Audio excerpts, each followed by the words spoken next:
Hi, I'm Mandy Botticelli, and this is the Storyteller Forecast for Libra for November 2016.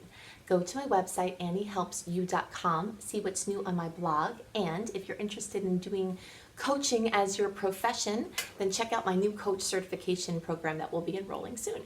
So what's going on in the month of November? This is the best month of the whole year, and the best month until like the summer of 2017 for launches, doing new things, making forward movement, advancing, ascending.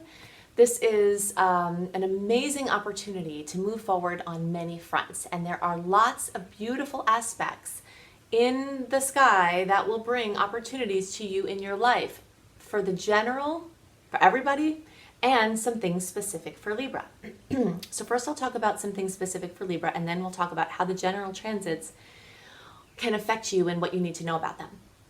So there are four main sectors that I see really being highlighted for Libra placements. And I'll break them down by earlier, middle, and late, as I usually do, but first I'll start with the ones that affect all early, middle, and late. All early, middle, and late Libra placements can expect to see kisses in the areas of finances and communication and transportation. So whenever these beautiful aspects occur, and there's at least 12 of them, and they each last, a couple of days, so most of the month is just covered in these aspects. So they're mathematical alignments that occur in the cosmos that affect us. So there are the general implications of those, but then there are the ones that are specific, like where they send beams of light or beams of energy to in your personal charts.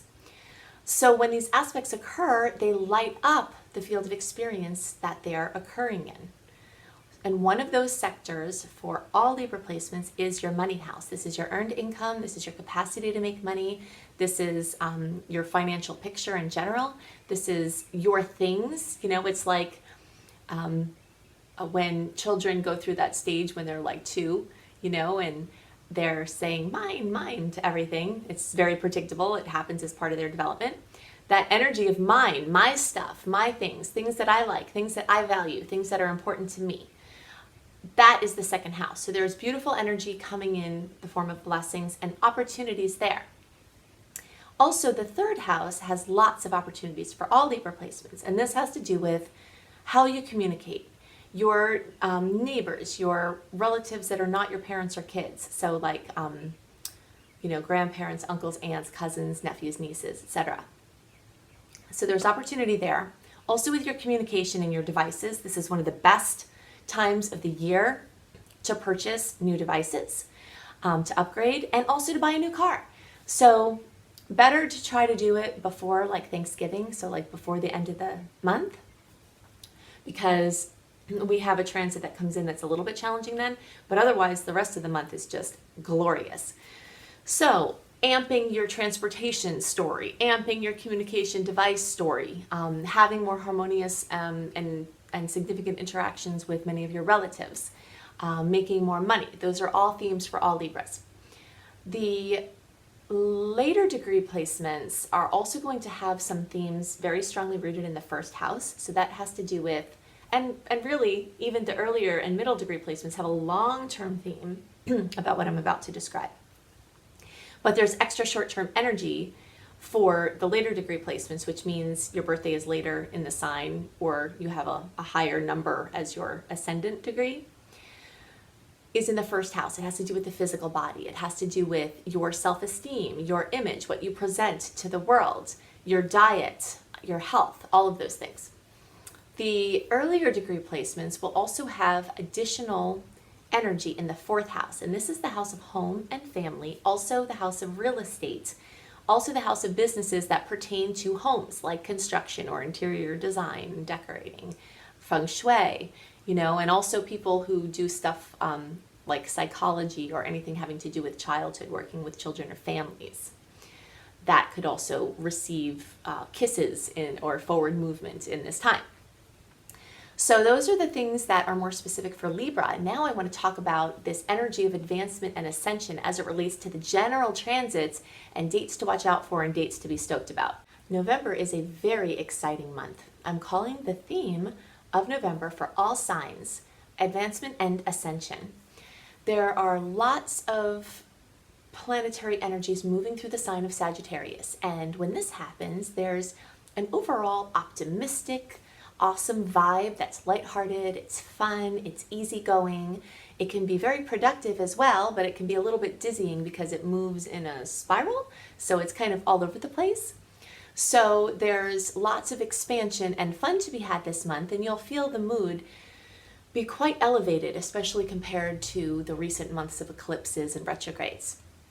Speaking of retrogrades, November is the only month in all of 2016 where we don't have any days in the whole month in a personal planet retrograde or a shadow period of a personal planet retrograde. So we had some really good launch dates in October, but we've got even more awesome launch dates in November. Almost every day in the first week is amazing for anything that you want to do. Launches, good times, plans, outings, just overall good vibes. Almost every day of the first week has amazing transits. The 15th, the 19th, the 22nd, the 23rd, the 26th, the 29th. And you can feel these energies often in the days before and the days after. So the month is just completely full of amazing opportunities. When you sign up for my free email newsletter on my website, anniehelpsyou.com, you will get a written version of the good dates, the challenging dates, the overview of the month, every month, a month early, the same way that I do the horoscopes early. So, and you get other gifts for signing up too. So if you want more information or seeing in a written form the energies that are coming up, then definitely go to my website and do that. So Mars is also wrapping up its movement through Capricorn. Mars visits a sign every 2-ish years. So whenever it's bringing its movement and activity to a sign, we have a lot of opportunities to move forward in our lives. Mars is like the border collie of the zodiac. You know, if you've ever been around border collies, I always have had border collies my whole life, and they're busy. They're all over the place. And they can make you crazy, right? Because it's just such active energy, and they're strong and fast, you know, and that's the energy wherever Mars is in your chart and in the sign that it's in. So when Mars is in Capricorn, which it is for the first week of November, that's the end of its cycle there, you have amazing opportunities to wrap up business-related things, work, career, life purpose, things involving establishing your authority, things involving authority figures, anything having to do with father or father figures or people who have played that role to you. As Mars moves into Aquarius, we've got a couple of months of movement along the fronts of everything Aquarian, including all internet-based projects, humanitarian efforts, anything involving groups or teams or leading groups or working with teams or large organizations or humanitarian efforts or friendships or social media. So you've got a lot of opportunity with Mars, especially for things along these lines. There are a couple of spots in the month that are a little bit, I call it dicey, you know, which means that the energies are a little bit challenging.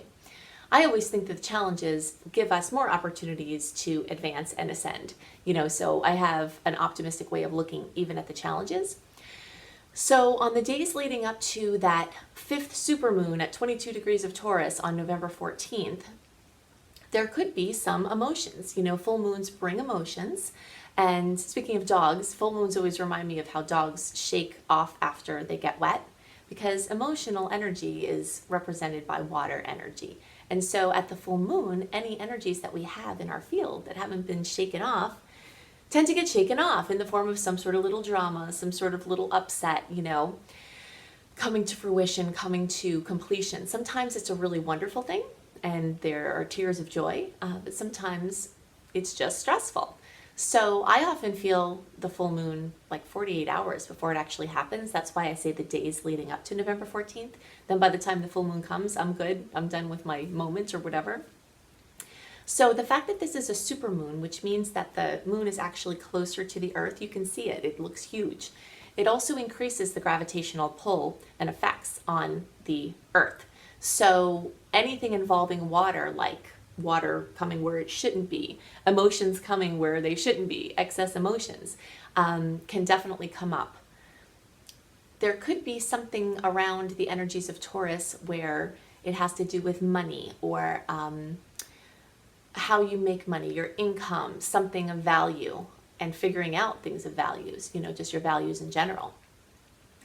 Another very notable transit is a square between Jupiter and Pluto. Whenever we have an aspect between outer planets, which are the ones that take longer to move around, these part times of coming together last longer. And so this first Jupiter-Pluto square is happening on November 24th, Thanksgiving. So that could bring some conflicts for people in the United States around our holiday, our Thanksgiving holiday.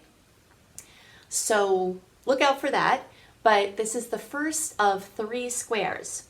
The second one is March 30th of 2017, and the last one is August 14th of 2017. So from November through August, there's a theme of Jupiter and Pluto coming together in a challenging aspect. Jupiter rules Sagittarius. It wants to expand and go broad. Pluto rules Scorpio, and it wants to contract in and go deep and get really focused and really deep. So when these energies that are kind of, they seem they're actually opposite, come together, it stops you from going too deep or too broad. But I see this as a positive thing because either of those energies in excess have their limitations. So I think that you can get the best of whatever you're working on by not letting your Jupiterian expansion get too big, too fast before you can manage it, and Pluto kind of keeping it in check, and not letting you go down into an abyss that Pluto tends to go down into too deep because Jupiter buoys it up. So you'll see this energy of kind of antagonistic forces at play throughout this time. And I'm calling it a little bit of a buzzkill energy because compared to the rest of the vibes of the month, it's a little bit annoying, but see it for what you can do with it. The last little touchy spot is on the last day of the month, which is November 30th. And that's when there's a challenging aspect with Neptune. So deception, self-esteem pings, confusion, insecurity can come up at that time. But don't let these things daunt you because the rest of the month is so amazing that it's like you can't let anything get you down. So if you would like to sign up for my free email newsletter, definitely go to my website, anniehelpsyou.com. Definitely check out what's new on my blog. I have new things up there every month, and plus old stuff you can check out. And if you're interested in becoming a life coach, a business coach, I have a coach certification and online business training course that is enrolling in January, and you can get first dibs at the open slots if you email me on my website. Also, starting enrollment in January will be my astrology apprenticeship program and my creating successful online business program, which is part of the life coach program, but I also offer it separately. So I hope you have a wonderful month, and I'll see you next month. Bye.